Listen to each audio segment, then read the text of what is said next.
이 시간 함께 나누실 말씀 열왕기하 19장 8절에서 13절까지 말씀입니다.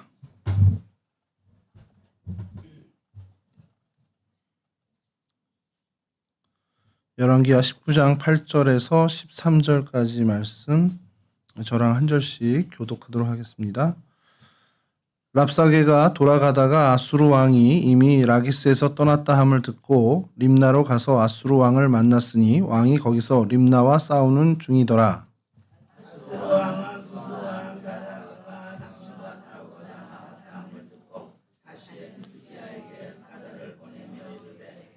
너희는 유다 왕 히스기야에게 이같이 말하여 이르기를 내가 믿는 내 하나님이 예루살렘을 아수르 왕의 손에 넘기지 아니하겠다 하는 말에 속지 말라.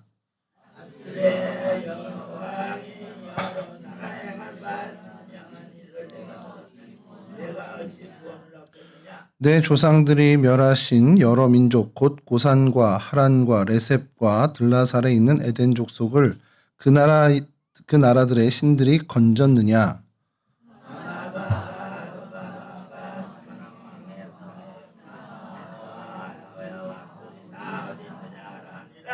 아멘. 오늘 저희가 살펴볼 성경의 장소는 레셉이라는 곳입니다. 레셉은 이 성경에 이 사건에서만 등장을 해요. 그러니까 아수르 왕이, 그러니까 사네립이죠. 사네립이 히스기야 왕, 그러니까 유다를 침공을 하고 그때 이제 히스기야에게 이게 뭐 전략의 전술이지만 이제 편지를 보내서 겁박을 합니다. 그 랍사게가 와서 유다 방언으로 얘기를 하는 그 장면도 등장하고요. 그렇게 이제 어떤 전략 전술로 이렇게 이야기하는 와중에 이 레셉이라는 이제 도시가 등장을 합니다. 근데 뭐 좀 이따 살펴보기도 하겠지만 이 레셉이라는 그 지역이 이 아수르 왕에게 점령된 것은 이 사네립 왕이 한 것이 아니고요. 사네립 왕 이전의 왕 중에서 한 그 왕이 점령을 그러니까 이 시점에서 한 100년 전 일이에요. 100여 년 전에 있었던 일을 이제 이야기하면서 과거에 이런 일이 있었는데 오늘날도 뭐 다르지 않다 이제 그런 얘기를 하는 겁니다. 그렇게 이제 기선제압을 하는 건데요. 이 레셉이라는 곳이 어디 있는지 지도를 먼저 좀 보면서 말씀을 좀 드리겠습니다. 예, 지도 첫 번째 지도인데요. 예, 이 아이템이 등장했습니다. 익명의 우리 사랑해 주신 분이 선물해 주셨는데 여기서까지도 이렇게 여기가 예루살렘이고요. 치면 안 되겠네요. 그래서 여기가 이제 시리아 땅이고 그 위에 아래쪽에 있는 빨간 점이 레셉입니다. 그리고 그 외에는 딥시라고 해서 성경의 딥세, 그러니까 솔로몬 왕 때 북방 경계가 됐던 그 도시를 지난번에 저희가 한번 다뤄봤는데 그 지역에서 아주 가까운 곳에 있는 것이 렙사입니다. 근데 이곳이요, 그러니까 요 지역이 전략적으로 굉장히 요충지인 거죠. 그러니까 저 터키로 해서 튀르키예로 해서 로마로 가는 그 길목, 거기서부터 이 페르시아로 오는 그 길목에 있는 곳입니다. 그러니까 유브라데스 강 변 쪽으로 이렇게 교통로도 중심지고, 그러니까 교통로 중심지다 보면 결국엔 군사가 이동하는 경로여야 하고, 그러다 보니까 그 길목에 굉장히 중요한 군사적 요충지가 되는 것이죠.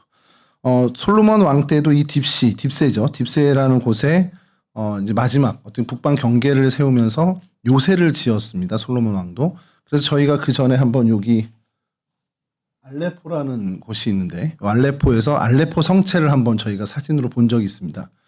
그 성체를 보면서 당시 이제 솔로몬이나 그 시절에 요새가 이런 모양이었겠구나라는 것을 한번 저희가 여기서 했는데 기억을 못 하시니 감사합니다. 어쨌든 그렇게 요 지역이 그런 군사학적으로 굉장히 중요한 도시입니다. 그러니까 이스라엘의 예루살렘에서부터 약 500 직선 거리로 한 530km 정도 떨어진 곳이에요. 그러니까 서울에서 부산을 직선으로 하면 314km 정도라고 나온다고 그러더라고요.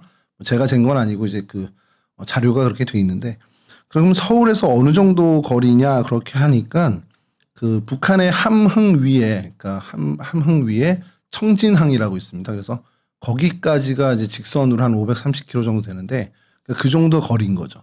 그러니까 이렇게 나라가 이렇게 이제 거쳐서 시리아도 있고 여러 나라가 있으니까 좀 멀게 느껴지지만 실제로 한반도만 생각해도 한반도 내에 있는 그 한 도시에서 도시 거리 정도라니까 그렇게 먼 거리는 아닌 겁니다. 그러니까 이 아수르 왕이 그 히스기야를 겁박할 때, 야, 너 알잖아요. 가까이에 있는 저 레셉도 예전에 이렇게 점령 당했는데 예루살렘이라고 뭐 괜찮을 것 같아. 이런 얘기를 하는 중입니다.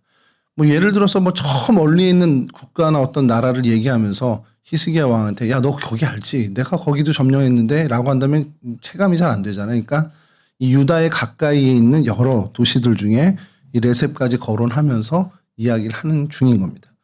좀 더 확대를 하면은 도시가 다음 지도를 보여주시면, 예, 이렇게 알레포, 그다음에 딥세, 그다음에 요 지금 여기는 그 오늘날에는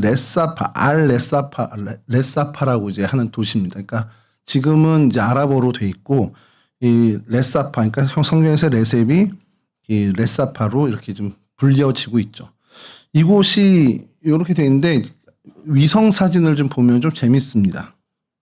다음 사진 보여주시면 그 레사파, 그러니까 레사파, 레셉을 인공위성 사진으로 보면 뭔가 여러분 정돈된 느낌이 들지 않습니까? 이게 최근이긴 한데 IS가 점령하고 있다가 2017년도에 시리아 정부군이 이제 탈환을 해서 그 이후에 시리아에서 외부에 이제 그 각 대학들 이렇게 들어와서 이제 발굴하는 작업을 허용을 하는 바람에 여기가 좀 발굴지가 된 거예요. 지금도 이제 발굴을 하고 있는 중이고요.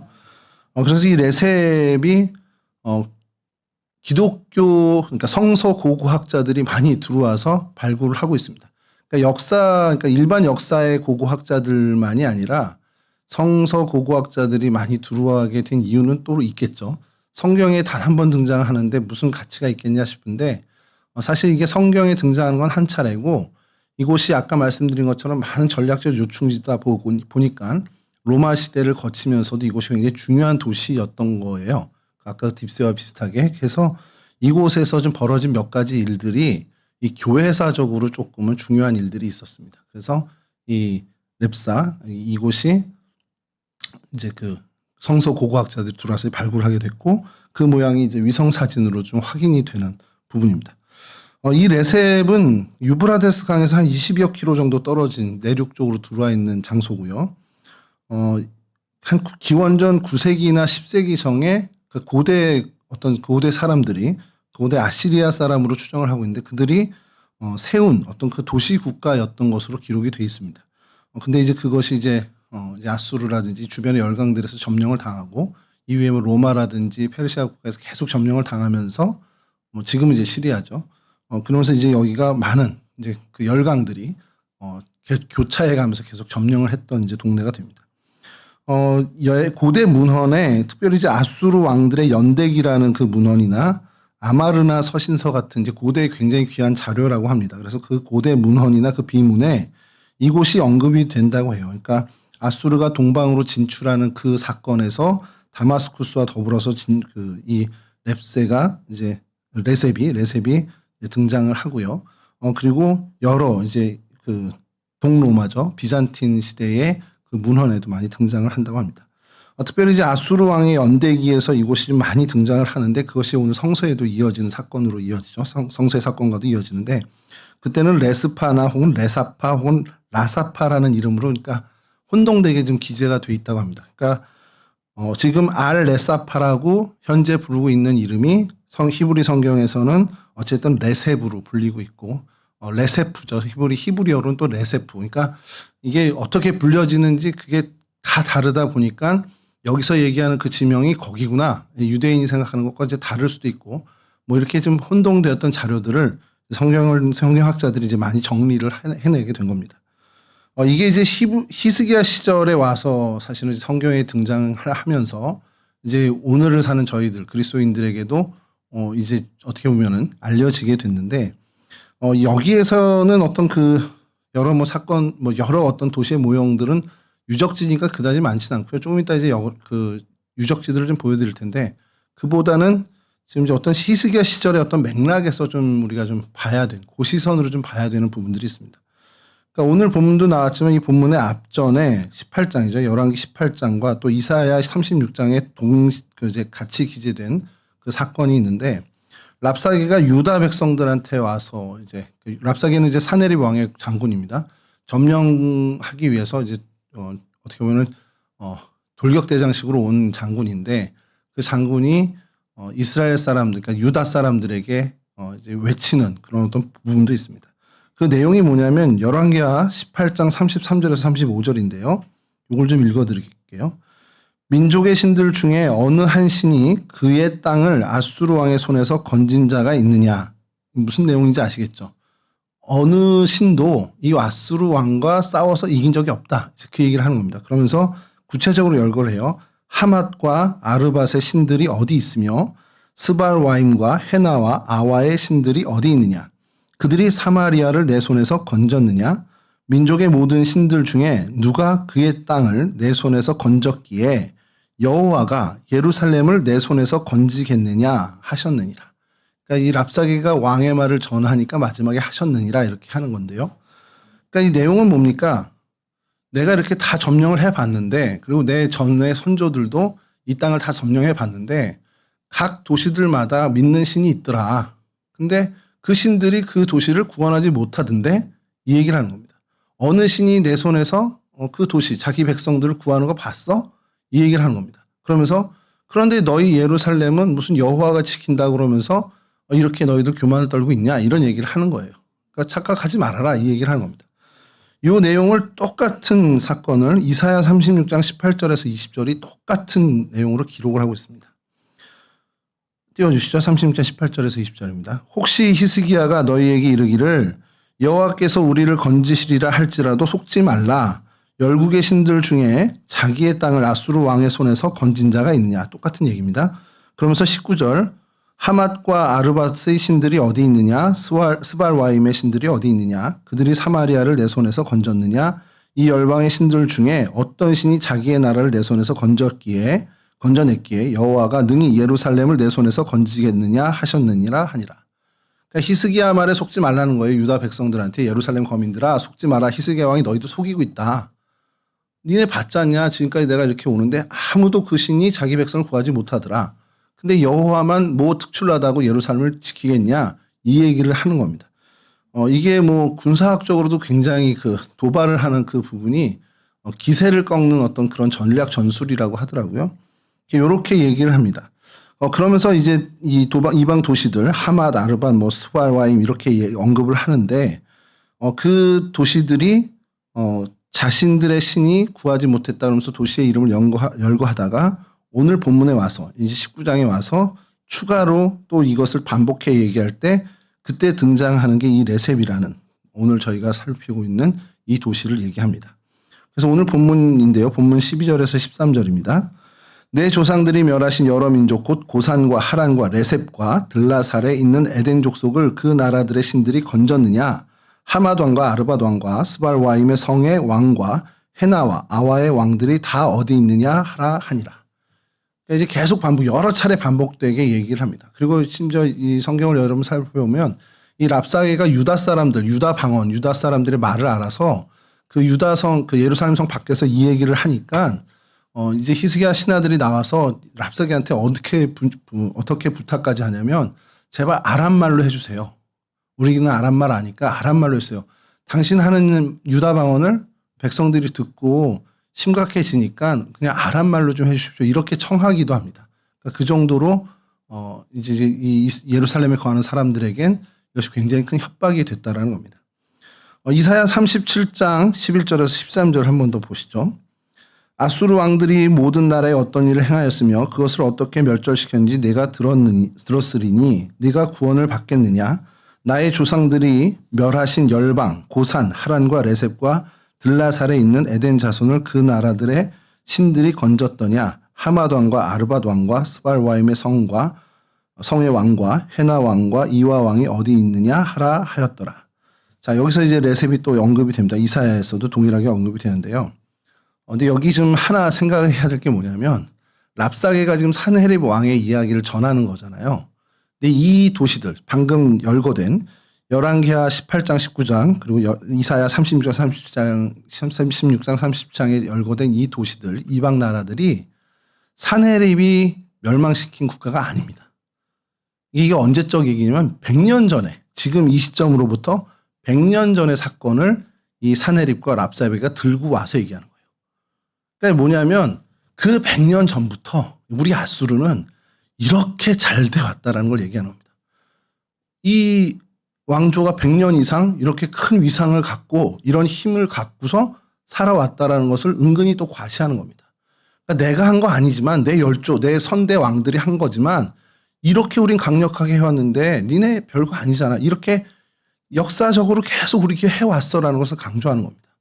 그러니까 이게 사실은 방금 전에 몇 년 전에 사네립이 이렇게 했어라는 것보다도 어떻게 보면 더 큰 협박이나 어떻게 더 큰 어떻게 보면 좀 힘을 말의 힘을 가져올 수 있겠다라는 것을 볼 수 있다는 거죠.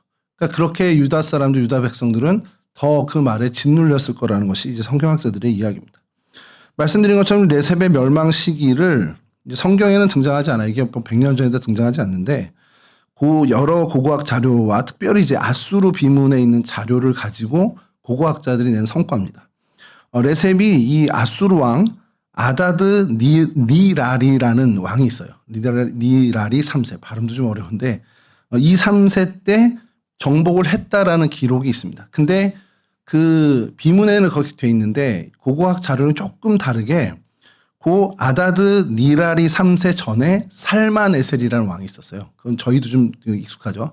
살만에셀 3세가 이 레셉을 침공한 기록이 있습니다. 그럼 이 둘 차이도 한 몇십 년 차이가 나거든요.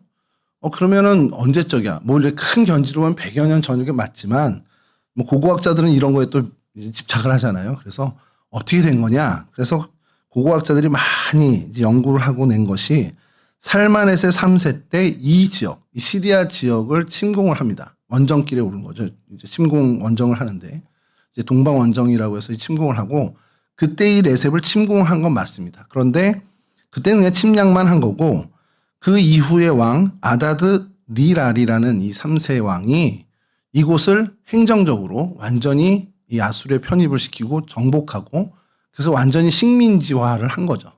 그러니까 우리 땅이야 이렇게 깃발을 꽂은 겁니다. 그리고 그곳에서 나는 여러 뭐 곡물이라든지 이런 것들을 착취하고 그러니까 조공을 바친 것 같이 그렇게 아예 완벽하게 제압을 한 게 이 아다드 왕 3세 때 와서 이것이 일어났다는 겁니다. 이제 고고학자들의 발굴 유산이죠. 어떻게 보면.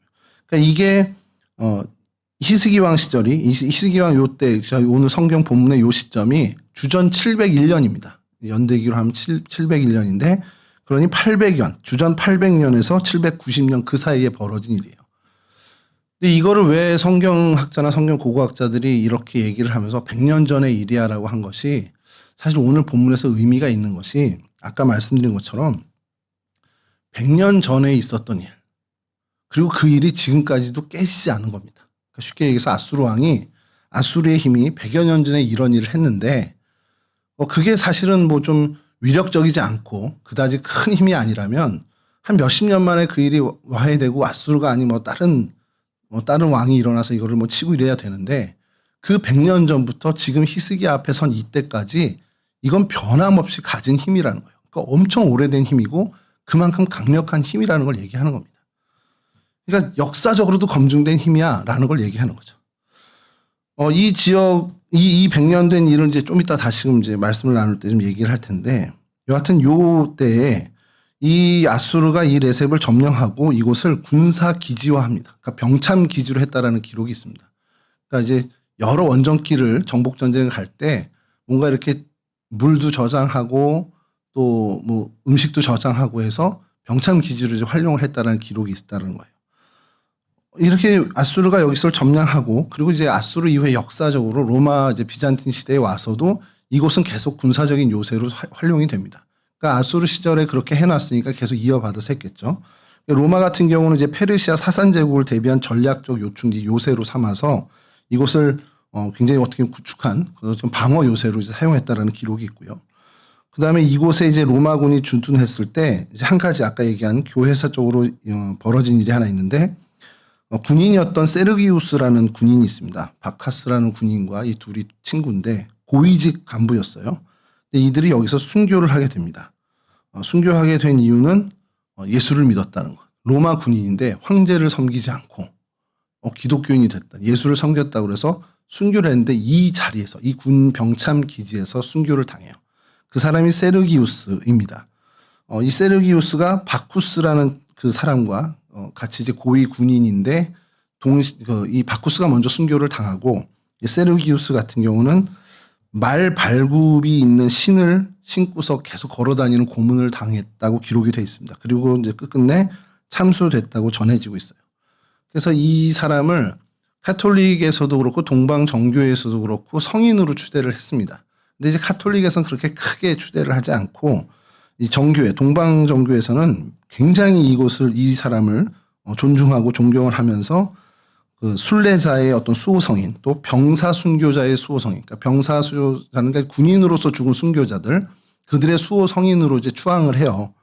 뭐 쌍둥이란 기록도 있고 여러 있는데 10월 7일을 이 사람 세르기우스의 축일로 지정을 해서 지킬 정도로 동방교회, 그러니까 정교회에서는 이 사람을 굉장히 성인화했습니다. 그러다 보니까 당연히 이곳 이 레셉이 성지가 되는 거죠, 그들에게. 그래서 이 로마 박해가 지난 후에 이제 동로마 시절에 비잔틴 시절에 넘어와서 이곳에 그 세르기우스를 기념하는 큰 성당을 짓습니다. 그게 이제 세르기우스 대성당인데 다음 사진을 좀 보여주시면 요게 굉장히 원형 잘 보존되어 있는 복원한 게 아니고요. 보존이 되어 있는 겁니다. 그래서 이게 세르기우스 성당입니다. 그러니까 정교회 소속이죠. 지금도 계속 뭐 발굴을 하고 있다고 하는데 그러니까 이런 이제 비잔틴 시대의 기독교 유산이 있는 곳이 이 레셉이고 또 이 이후 이제 비잔틴 시대 이후에 다음 사진 보여주시면 이곳이 이제 로마 비잔틴이 넘어가고 이제 페르시아 제국이 이곳을 점령을 하는데 그때의 페르시아 제국에서 왕국 이제 우마이야 왕국이라고 우마이야 시대가 와서 이 우마이야 페르시아 시대인데 이 우마이야 시대 때 이곳에 왕궁을 짓습니다. 왕궁이라는 것은 여기에 왕이 거했다라는 거죠. 그러니까 수도로 삼은 건 아니지만 왕이 거할 수 있는 그 궁궐을 지었다라고 해요. 로마에서도 이곳에 그 저스티나우스 황제 시절에도 이곳에 요새를 지었는데 길이 500m 정도의 성벽 그리고 24개의 탑, 그러니까 감시탑이죠.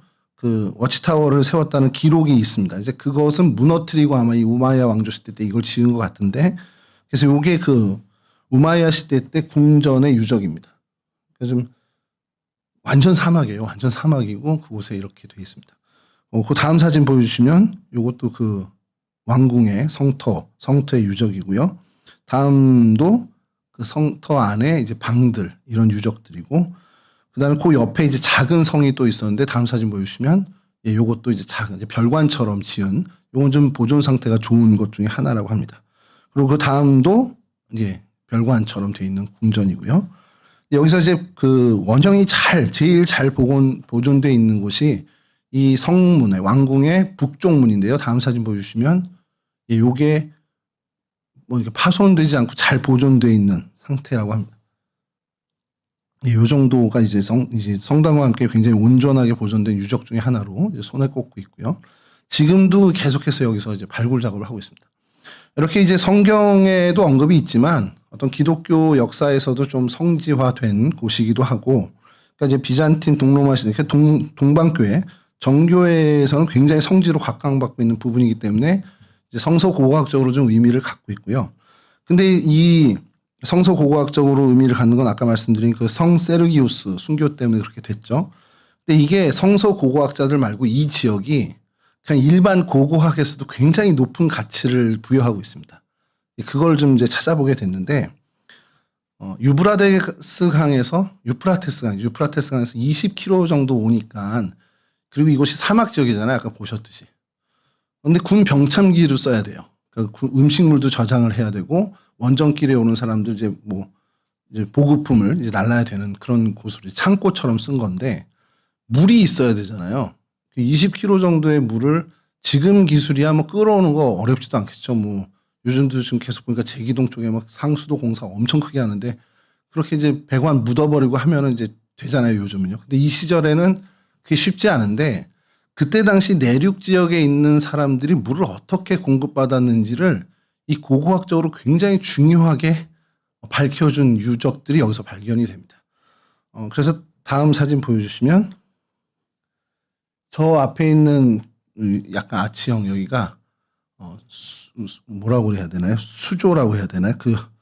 어, 어떤 고대 수로 저장고의 입구입니다. 이 내부가 어떻게 되냐면 다음 사진 보여주시면 이렇게 되어 있는데 지금은 물이 없어서 그래요. 여기가 물로 가득 차 있는 그러니까 물을 찬 이게 수십 개가 있고 대형 수조 그러니까 물 저장고가 4개가 이제 발굴이 돼요. 그러니까 4개가 발굴됐다는 건 4개만 있었다는 게 아니라 여러 개가 있었는데 그중에 이제 4개가 발굴이 된 거죠.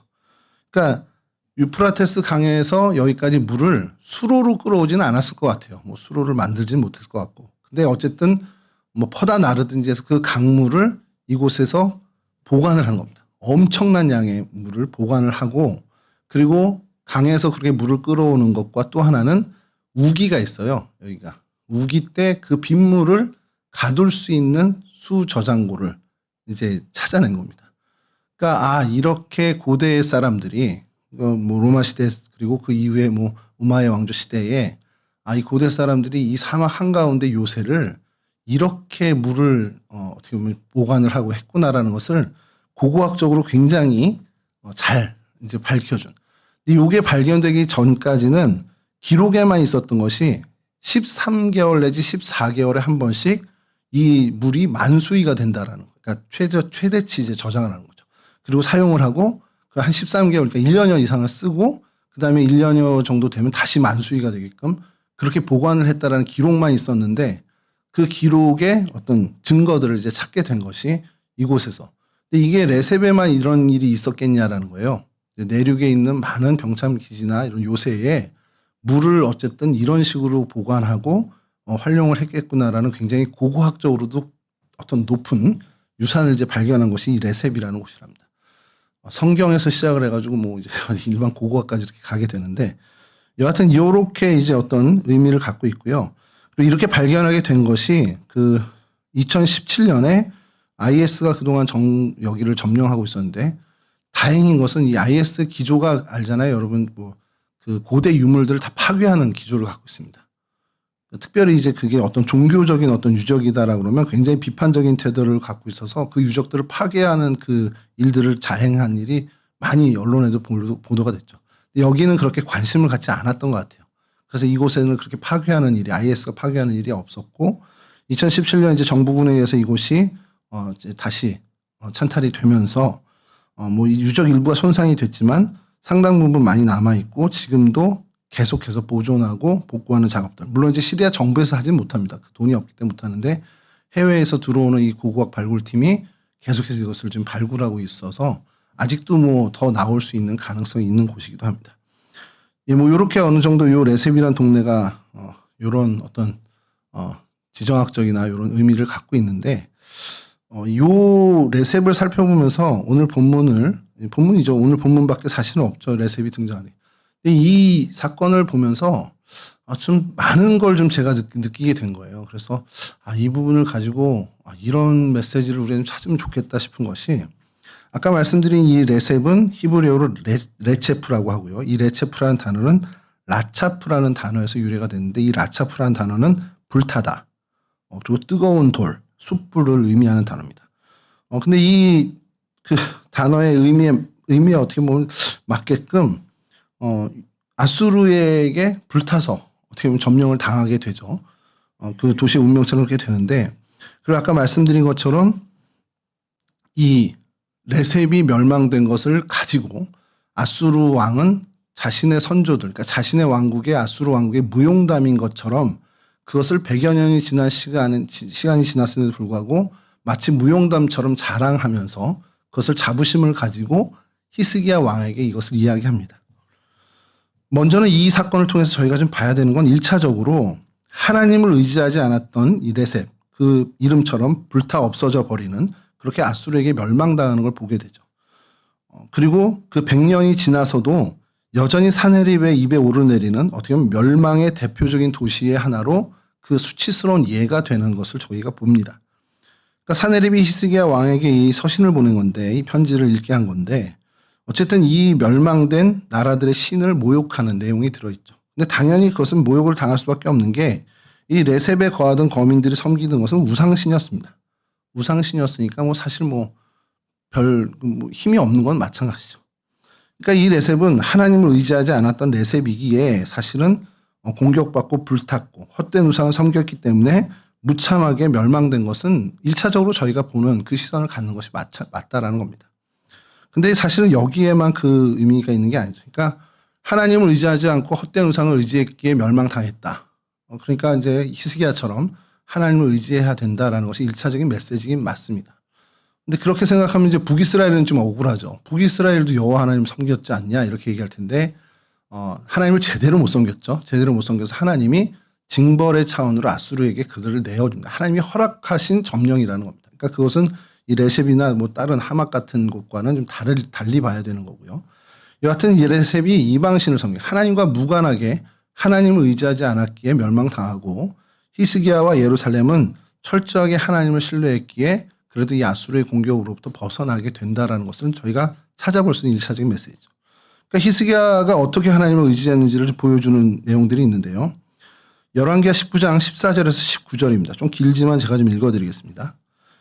히스기야가 사자의 손에서 편지를 받아보고 여호와의 성전에 올라가서 히스기야가 그 편지를 여호와 앞에 펴놓고 그 앞에서 히스기야가 기도하여 이르되 그룹들 위에 계신 이스라엘의 하나님 여호와여 주는 천하 만국의 홀로 하나님이시라. 주께서 천지를 만드셨나이다. 여호와여 귀를 기울여 들으소서. 여호와여 눈을 떠서 보시옵소서. 사내립이 살아계신 하나님을 비방하러 보낸 말을 들으시옵소서. 여호와여 아수르 여러 왕이 과연 여러 민족과 그들의 땅을 황폐하게 하고 또 그들의 신들을 불에 던졌사오니 이는 그들의 신이 아니요 사람의 손으로 만든 것 곧 나무와 돌뿐이므로 멸하였나이다. 우리 하나님 여호와여 원하건대 이제 우리를 그의 손에서 구원하옵소서. 그리하시면 천하 만국이 주 여호와가 홀로 하나님이신 줄 알리이다 하니라. 이렇게 기도를 드립니다. 그러니까 철저하게 하나님을 의지한 것을 이 열왕기의 기자가 보여주고 있죠. 사실 이게 의미를 갖는 게요. 실제로 이전에 아수르 사네립이 처음 침공한 게 아닙니다. 이전에 침공을 했을 때 그 역대하 30장에도 나오지만 사네립의 그 1차 침공에 공물을 이제 바쳐요. 조공을 바치는 걸로 해서 이걸 위기를 모면합니다. 그리고 그 전에는 그런 어떤 국제 정세가 좀 안 좋을 때 히스기야가 사실은 애굽을 의지하는 그 모습을 보여줍니다. 그러니까 애굽을 의지하고 하나님을 의지하기도 했겠지만 사실 하나님으로 한 손을 잡고 한 손은 애굽의 손을 잡는 그런 모습을 보였고 그리고 또 침공을 실제로 왔을 때는 그 자기의 공물을 다 이스라엘의 유대의 어떤 그 온 힘을 다해서 조공을 바치는 것으로 그것을 모면을 해요. 근데 이제 그러한 자세를 다 버리고 이제는 그 모든 걸 다 회개하는 차원으로 하나님 앞에 가서 전적으로 하나님께만 의지하는 모습을 보입니다. 사실 이 모습이 굉장히 중요한 메시지죠. 히스기야가 이전에 자기가 생각했던 하나님이 아닌 다른 것을 의지했던 마음도 버리고 또 어떤 그 조공으로 바치고 여러 어떤 편법으로 그 인본주의적인 그 어떤 생각들을 다 버리고 이제 하나님만 온전히 섬겼다, 찾았다 이런 의미를 갖는 굉장히 중요한 메시지이기도 합니다. 자, 그러자 하나님께서 그의 태도, 바뀐 태도에 대해서 어떻게 응답하시느냐? 열왕기하 19장 20절입니다. 아모스의 아들 이사야가 히스기야에게 보내 이르되 이스라엘 하나님 여호와의 말씀이 이제부터 하나님 말씀입니다. 네가 아수르 왕 사네립 때문에 내게 기도하는 것을 내가 들었노라 하시니라. 그러니까 하나님이 이 기도를 들으셨다라는 것을 이사야를 통해서 이제 알려주신 겁니다. 그러니까 철저하게 하나님만을 의지했다라는 것을 하나님도 인정해 주신 거라는 거죠.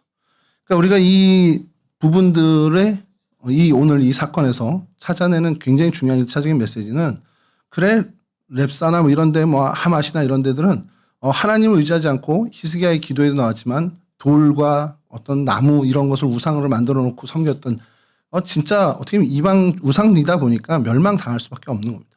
그러나 하나님은 진짜 하나님이시니까 하나님을 의지할 때 하나님이 건져내 주신다. 이 메시지를 찾습니다.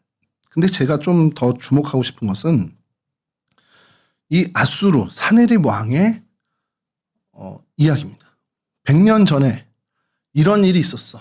야, 이 일이 100년 전부터 이렇게 검증된 일이야. 우리의 힘이 이렇게 강해. 이거는 어떻게 보면 불변의 진리와도 같아 라는 얘기를 하는 겁니다. 사실 100년 전에 있었던 일을 지금 얘기하는 게 시대에 뒤떨어진다고 할 수 있는데 그게 그만큼 이 아수르 사네립 왕에는 정말 무용담처럼 이야기를 하는 겁니다. 예전에 제가 어릴 때 우리 국사 선생님이 그런 얘기를 하시더라고요. 저 만주 땅이 발해 시절 다 우리나라 땅이었는데 그 중국이 다 먹었어. 이런 얘기를 해요. 그때 저희 어릴 때 저희 학생들 무슨 생각이냐. 그때 땅이 뭐 그때 갖고 있지 뭐 지금껏 뺏겨놓고 무슨 소리를 해. 이렇게 얘기를 해요. 근데 그게 이제 한민족, 그러니까 저희 국사 선생님이 역사를 공부하셨으니까 그게 이제 자긍심인 거예요. 저 북쪽 만주 벌판 그 광개토 대왕의 그 땅이 우리 땅이었어. 이게 굉장히 자긍심인 거죠. 마치 그런 것처럼 이 사내립이 이 100여 년 전부터 이 정복정대에서 승리만을 해온 이 아수르가 얼마나 긍지가 있겠습니까? 그러니까 쉽게 얘기해서 굉장히 교만이 그 정수리에 넘치는 그런 정도의 지금 교만을 떨고 있는 겁니다. 근데 이게 왜 무섭냐? 여러분, 이 교만이 결국엔 그가 어떤 태도를 갖게 됩니까? 그가 100여 년 이상 그 힘을 자랑해온 이 아수르 왕이 얼만큼 교만해졌냐? 하나님을 멸시하는 정도까지 나가게 되는 겁니다. 열왕기하 19장 4절인데요.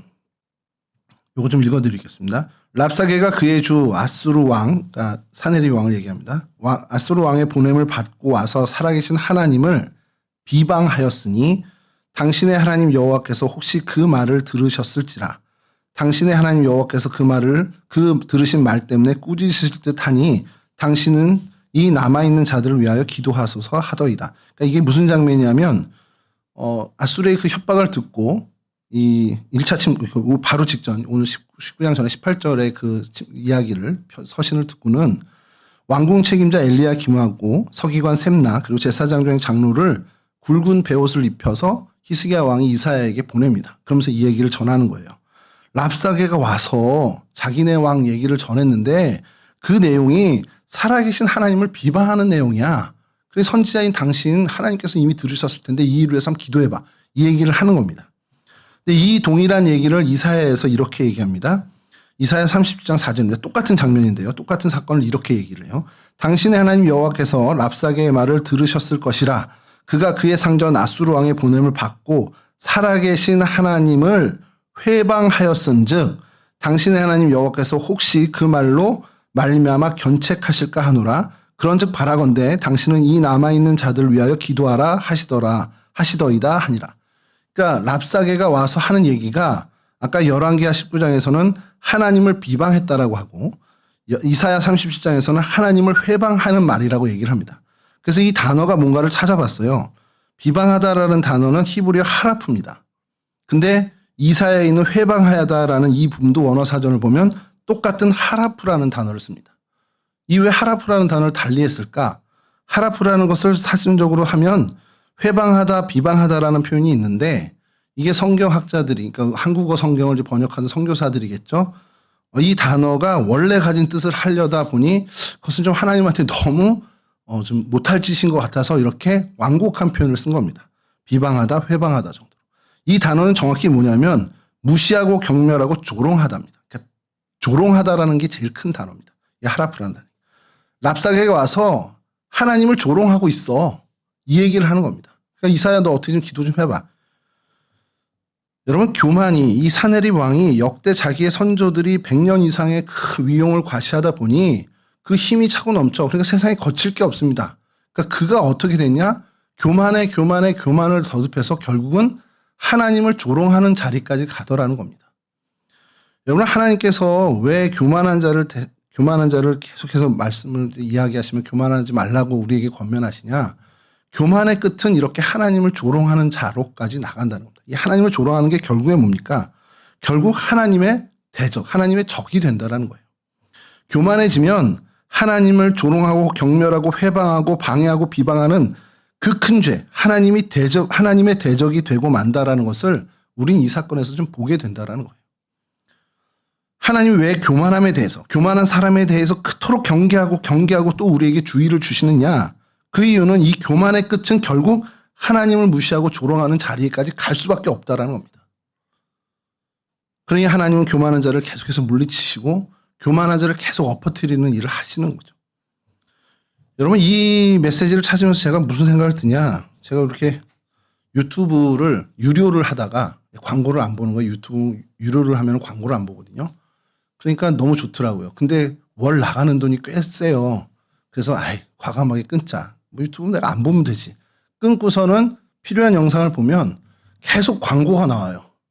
근데 이 알고리즘이 왜 그런지 모르겠는데 뭐 영상이야 이렇게 제가 찾아보는 거 관련돼서 나오지만 광고는 정말 랜덤인 것 같습니다. 광고는 계속해서 뭐 엉뚱한 광고들이 나오는데 요즘 계속해서 등장하는 광고가 주로 나오는 광고 뭐냐면 야, 너 돈 벌어 봤니? 왜 그러고 있어? 당신 시간 안 아까 쇼츠만 올려도 돈이 얼마가 나오는데 이 얘기고요.